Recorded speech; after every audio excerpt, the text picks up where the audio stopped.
cut to Viggo Mortensen sleeping in this flesh pod with all these tendrils plugged into him. And I'm like... You're like, oh yeah, this is more like the trailer. Yeah, this is kind of what I was going after. This is what I was expecting.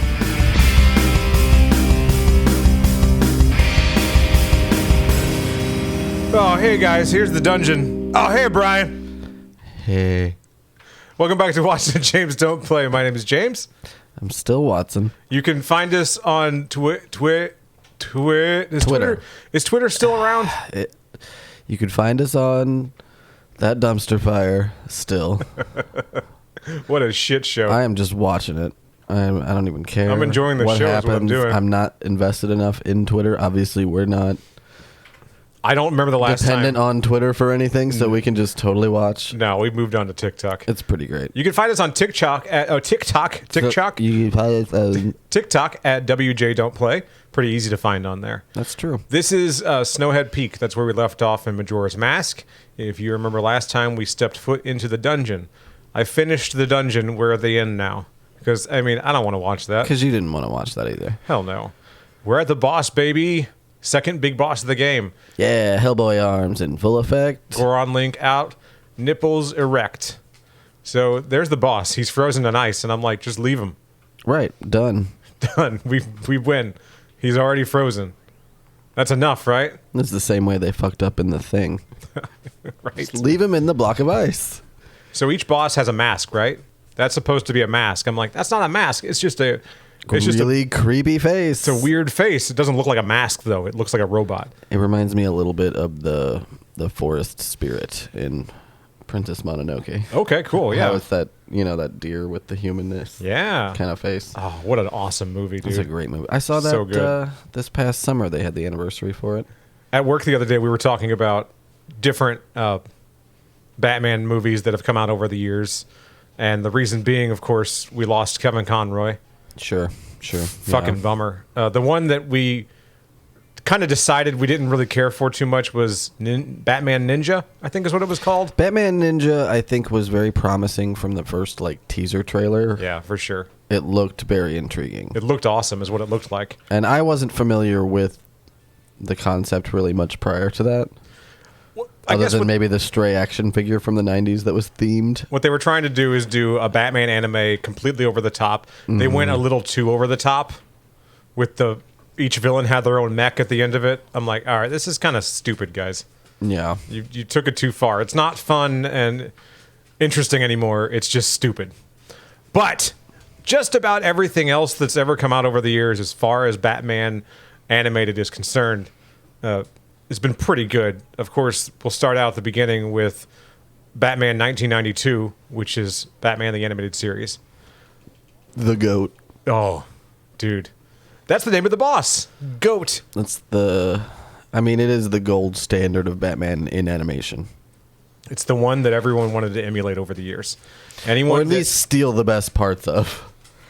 Of course, the best part being the voice of Batman, Kevin Conroy. They're like, we need to steal the best parts of the show. What's the best part, Kevin? All right, let's get him. I'm going to die, dude. Shit. I need to find some hearts or something. No, Kevin was very much responsible for the kind of the heart and soul of the way we felt about Batman, I think. He is I just heard Kevin Smith talking about him.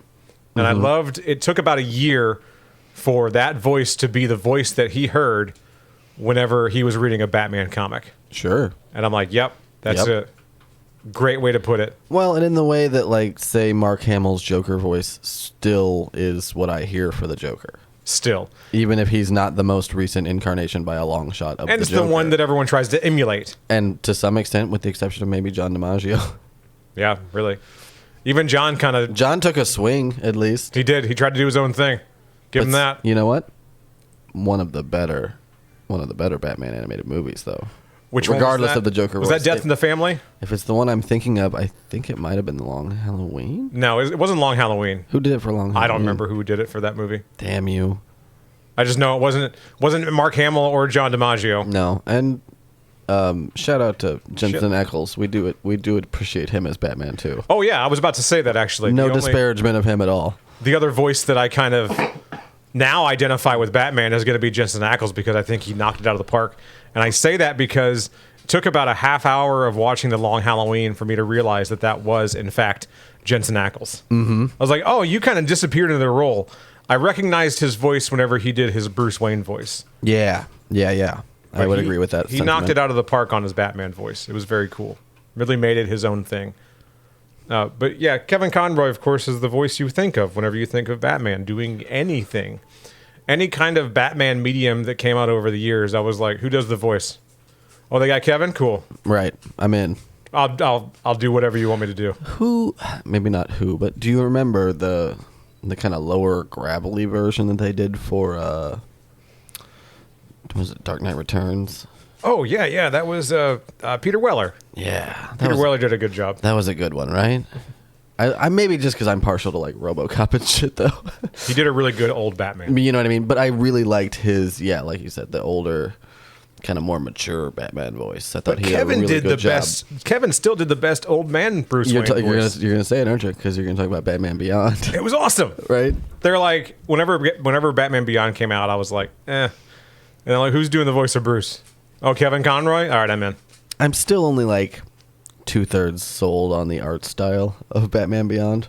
But it's Bruce Timm. I do own the Blu-ray because it's great. Bruce Timm has a certain... It's very pointy. Everything's pointy with what he does. And being kind of futuristic and sci-fi, kind of a Blade Runner. There's a little hat on a hat for me. Yeah. It's either be the real pointy or be sci-fi. Don't be sci-fi and extra pointy because that's just points on points on points. You know what I mean? That's what he did, though. But that's what he did. It's absolutely what he did. And I'm here to tell you that Kevin Conroy's voice was good enough that I still have the Blu-ray of all that. Right. It's awesome. You know? So, yeah, I was really bummed out whenever I heard the news. Obviously, we're late. It happened last week now or something like that. I don't recall the exact The world date. continues to mourn the loss of Kevin Conroy. And it will. I saw a comic come out that a fan made, and it's in the art style of Batman the Animated Series. Mm-hmm. Jim Gordon is up on the rooftop of the police department. He's got the bat signal up, right?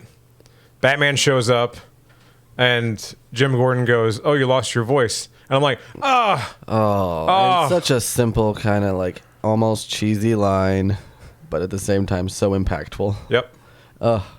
It was intense. And he's flying out. Batman leaves, and he's like, "I'm so sorry." And Batman thinks to himself, "Me too." I'm like, that's nice.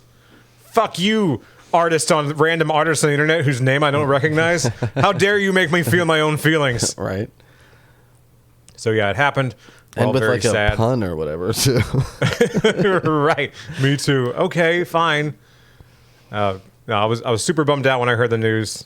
I kind of couldn't believe it. He was born the same year that my mom was born. She passed away about 6 years ago, so she was also born in 1955. I didn't know that until he my passed parents away. were born in 57.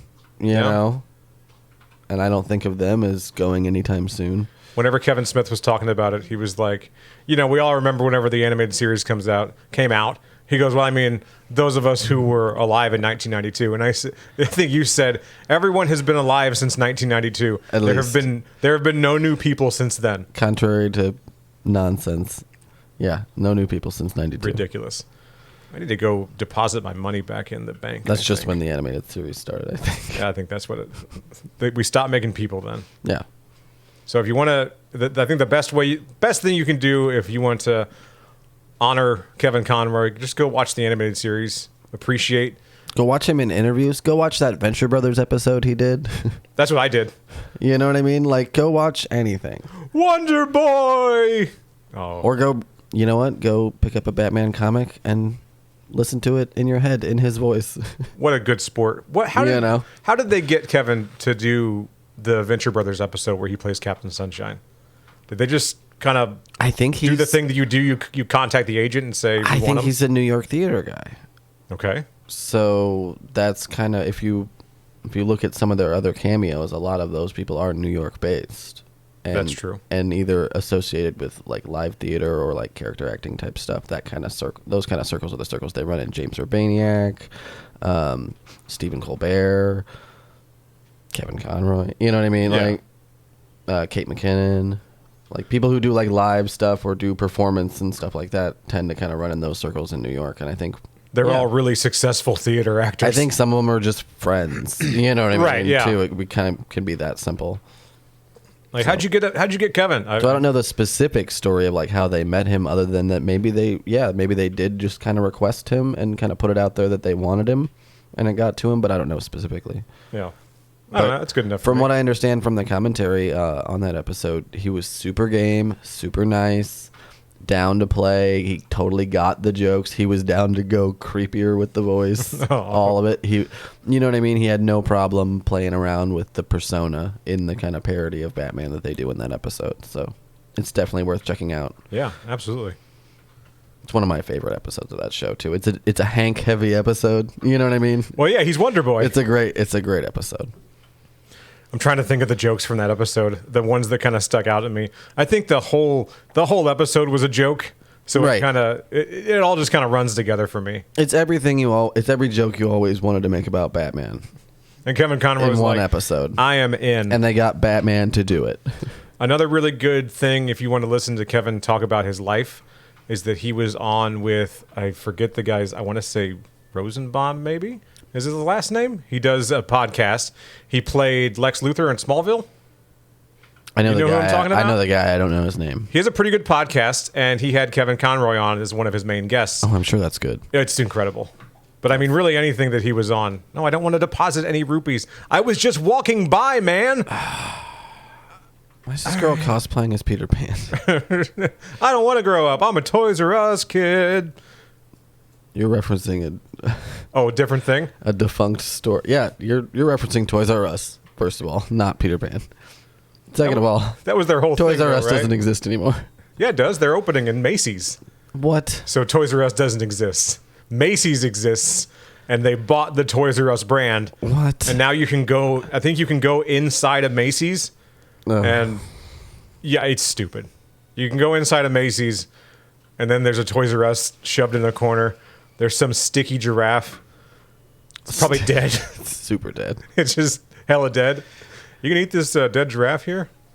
As if to be a metaphor for the entire scenario itself. Yes, it is dead. For some time now, hence the stickiness. Ew. I forget where I'm supposed to go. Obviously. I got sidetracked talking about Batman. I'm always down to talk about Batman. Always. For any reason. Like, what version of Batman do you want to talk about? Silver Usually- Age or Golden Age? Usually for like happier reasons, though, you know? Yeah, bummer.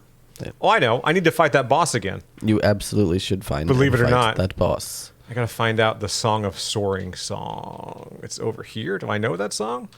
Song of Soaring. Okay, down, left, up. Got Yeah, it. play the melody, and let's use this as a good transition to ship topics, too. You know? Yeah.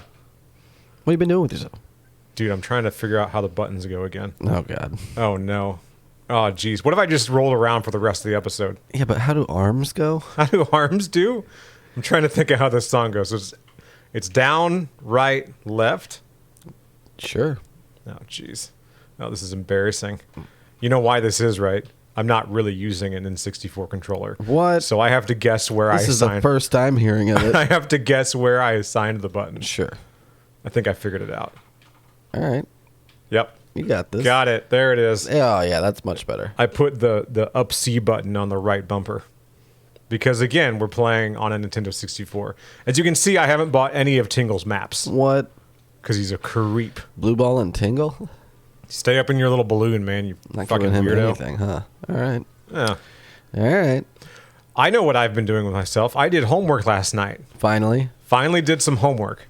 For a while there, I just kind of, I gave Mr. Watson the business about, Can I say for a while in this case means since June?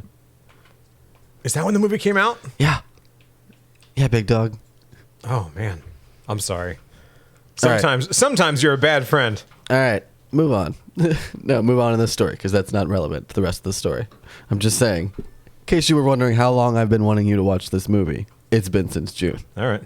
The movie in question is a David Cronenberg film, his latest, and it's called Crimes of the Future. And James finally watched it. The way that it was presented to me was it has Aragorn, it has the girl from Twilight, Check, check. and some other people whose names that I don't really remember. Some off of the which top are my head. French and difficult to pronounce. Extremely French. It's fine. The whole film was it felt like French noir, but in the future. Mm-hmm. And A dilapidated French future. leading up to my viewing of the movie, I was sent 3 clips from TikTok from Watson. As like a final nudge to pull the trigger on watching this thing now that it's officially on Hulu. Which, by the way, you can find us on TikTok at WJ Don't Play. Nice. Yeah, you like that, Nice. baby? You like that, baby? He did work at radio. At WJ Don't Play is where we live. Yep. We don't have houses. We don't live in homes. We live in huts funded by TikTok. We are digital personas created by an algorithm. You think you're listening to a person. No, you're actually listening to Viggo Mortensen's butthole.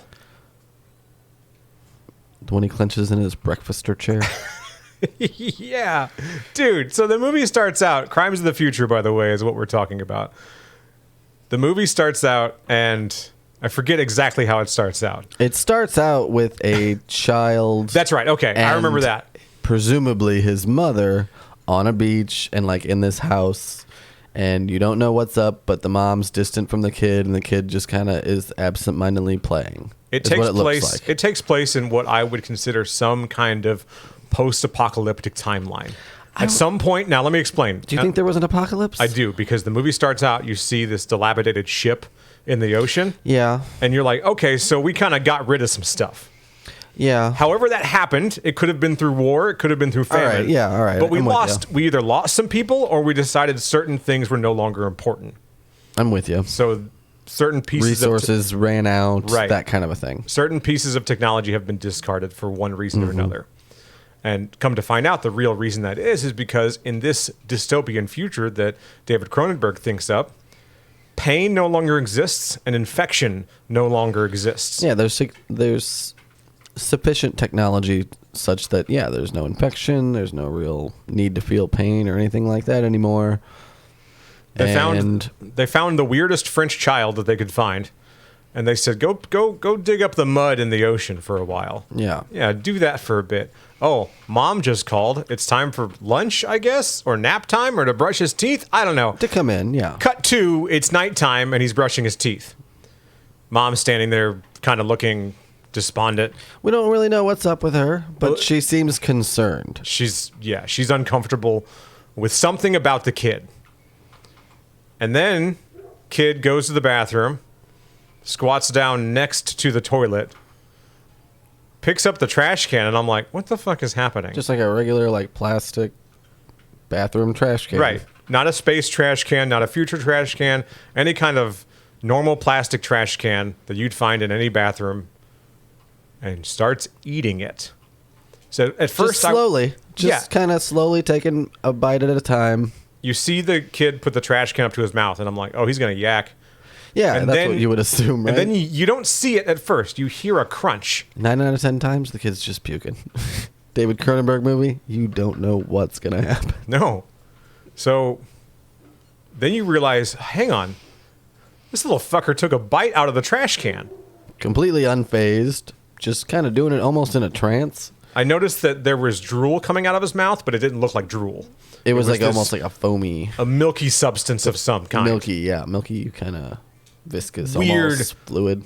The implication is that this kind of helps him eat the trash can. It allows him to digest whatever he's eating. Yeah. This kid's like, this is my bedtime snack, is the trash can. Mom sees it happening. Suddenly we're real aware of why mom's been concerned looking, because clearly this kid's weird. And she knows it. Kid falls asleep. Mom climbs on top of the kid and smothers him to death with a pillow. And I said, yeah. You probably think your kid's possessed or something, you know? Like, it's one of those deals where, like, I have to do the right thing. I've created a monster. Or so she thinks, right? That's what's implied. That's what's implied. That's where we leave that scene. She calls up her, I guess, ex-husband or husband and says, hey, yeah, I put him down. Come get him. I won't be here when you get here, but here's where he is. And you see the dad come in, super emotional, super distraught. And you feel like the dad kind of knew about what his kid's issue was. Well, clearly we're seeing the end of that story. And Right. yeah, he knows a lot more about why that kid is the way he is and what and who she is and what all the, you know what I mean? So yeah, we're seeing just the end of that little story. Cut to Viggo Mortensen sleeping in this flesh pod with all these tendrils plugged into him. And I'm like, You're like, oh yeah, this is more like the trailer. yeah, this is kind of what I was going after. This is what I was expecting. Is Viggo Mortensen doing weird stuff.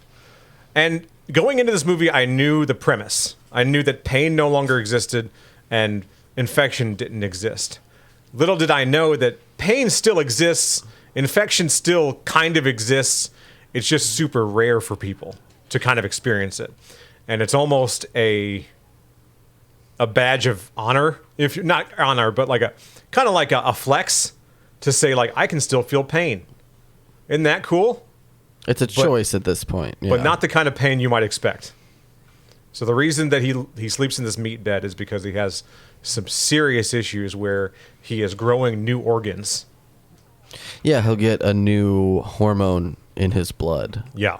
And since he's hooked up to this undulating, fleshy bed, they can monitor all that, and it rotates him and moves him around. So that way he's comfortable, so that way this new thing that causes him some kind of discomfort, I don't know if it's pain. Well, and we don't know how much of it is directly linked to what he's doing, if he has a separate kind of... Because he does have this... I don't know if you want to call it a disorder or whatever, but essentially he has the ability to spontaneously generate new organs.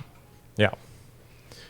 His partner comes in. As far as you know, all you know about her right now is that she is his partner in some way, shape, or form. Helps him out. You know? And we can just say it. I mean, they're also performance artists. Right. They're a working team of artists. And the way it works is that she was a trauma surgeon in what I want to call the before time. The before four. In the before four.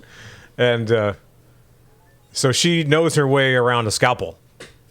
Knows what to do, right? And she's also extremely intrigued by the things his body's capable of doing. Kind of can't believe it and says, hang on, we could make some money off of this. Is it a money thing? Oh, yeah, for sure. I never got the money. They played up the art aspect of it way more than they played up any kind of monetary gain. I guess maybe that's just kind of the world that I come from, because I always think to myself whenever I see any kind of eccentric or interesting characters in a movie is how do they make money? Well, clearly they are, like, connected to what you would presume would be whatever the equivalent of, like, art dealers and that kind of pretentious crowd would be. So, yeah, there's going to be some money involved, but they approach it, I think, more from a philosophical angle. All right. Well, either way, they have access to funds, you know? Yeah, I mean, it's referenced a few times that they have, like, some pretty rare, cool stuff So that would be clearly pretty expensive. he has this chair that he sits in when he eats, right? And it kind of it does the same thing where his meat bed did, where it pushes him around a little bit, gets the food down, because it's hard to eat with all these new organs in the way. And he just experiences pains and aches associated with, you know, growing new organs inside of him and having hormones that have never been tested or known before coursing through his veins. You know, it's going to create some aches and some issues. Right. And depending on what grows inside him, who knows what those organs are going to do, you know? I think one of the ones they identify, she says, is like similar to an adrenal gland. Yeah, different glands pop up, right? You know, stuff like that. They end up going to on this day in their lives, they have to go to the National Organ Registry, It's like a secret bureau. that doesn't exist yet, that may or may not be funded by the government. But the government's real interested in, like, the next step of whatever humans are going to be. Right. And that For includes better or for worse, you know? people who are, not technically human. If you have extra stuff going on with you, what would you be classified? It raises those sorts of questions. So, yeah, they don't exist. It's all real hush-hush, and that's where you meet And Kristen Stewart. And his performance art thing, it's kind of a win-win for him because, you know, he gets these organs taken out that he doesn't want growing inside of him. It's most normal people in the movie, they don't want new organs. It's causing them problems, you know? So they get them removed. I think he's doing it for artistic reasons and, like, making meaning out of it that way for himself. But, yeah, this is something that causes him pain and that he doesn't really particularly enjoy going through. Yeah. So it does give him some kind of relief whenever they do their show. They go through this whole spiel, and she cuts him open. She tattoos the new organ, and then removes the organ. All of this, all in the same kind of one fell swoop. I loved the shots of the crowd watching them from the shadows, holding up like Polaroid cameras and old video cameras and stuff that would be like retro nowadays, but you have to imagine are like super antiques by the time this movie takes place. Right, and clearly some people like having them just because. So they have these rings that go on their finger. Yeah, and she's got a ring that is fully capable of recording in like super high definition and all that they use for their stuff too, which they also projected on like little tube TVs. But then some people, they're like, we're going to use this Kodak Yeah, Polaroid camera that I found in the dumpster earlier today. Well, it's just like the perfect like hipster statement for the kind of people who would go see underground surgery performance art shows. Yeah, they use a shitty camera. Ultra cool, and then you've got people on the street digging knives into their legs and stuff, just performing a little surgery on themselves because hey, why not? You can't feel pain, you're not going to get an infection or anything. You might as well just like modify yourself however you see fit. I loved the buzzing flies you hear everywhere. You don't see them, but when you're outside in the sidewalk, he's walking around, you hear the buzzing of like fruit flies and things like that. Because there is rotting flesh nearby, but for whatever reason, it's not going to get infected, so they survive it. And it is a pretty sparse, it seems like, kind of place. Like, you don't ever see a ton of people out on the street. Everything just kind of seems kind of empty, It's like not it's not a nice place, It's not a nice place. It feels pretty lonely, pretty melancholy almost, Yeah. And his outfit is even melancholy. I love the costume design like in the shroud movie. that he wears. Yeah, he wears this ninja costume. He's like, no, I got to put my. He leaves his house first thing in the morning, kind of coughing a little bit, puts his face mask up, and says, I can't deal with this all right the now. costumes in this were great. Oh yeah, to be honest, all of them, especially his, because it's revealed that he is kind of a double agent of sorts, and he's poking around trying to help the local police department. They call themselves New Vice, and they even explain why is it called New Vice. I don't know. It sounds sexy. Basically, yeah. First time, all right. Yeah, that couldn't have gone better. And so yeah, you learn that he's this double agent trying to help out the cops, put a stop to kind of an underground rebellion is what's going on, right? People that are doubling down on the new human evolution and really embracing it, pushing the envelope and going into new territories that obviously is scary to any government organization that's going to be threatened by that kind of thing. Yeah. So it's all very shadowy and secret. And where the movie really, I think, for me, took a turn was whenever they kind of merged the two stories then, right? Yeah. Because you establish this pair of artists who are making these statements about humans and what it is to be human and what's next for people and where that line is and meaning for everybody and everything like that. And then you've also got this mom who has smothered her kid, because he's not quite human or has something different going on with him. Something's interesting, right? So when those two worlds kind of collide in the second half of the movie, I really loved the way all of that went. I don't have enough money. Because I don't want to tell everybody how what ends up happening. We're not going to do that? Okay, good. I'm glad you stopped me because I was about to spoil everything. Not with 1 minute left in the episode. Yeah. You know what I mean? Yeah, no. That'd be what they call in the business a dick move. Right. All right, I gotta play the. So as much as you think again. we may have spoiled, no, there's so much more going on with this. What we kind of did is we laid the foundation of the movie, and the reason I think it's important we do that is because I went into it thinking that it was just going to be a pretentious, futuristic noir art film, which it is, which it totally is. But it is also an extremely watchable movie. There is a plot. There is even a mystery. It's even kind of funny. It is kind of funny. There's a couple of times where it knows what it's doing. It's making jokes. There is one particular line that kind of stuck out to me. Oh, wrong side of the town here. It's where Viggo Mortensen says to a character, "I'm not very good at the old sex."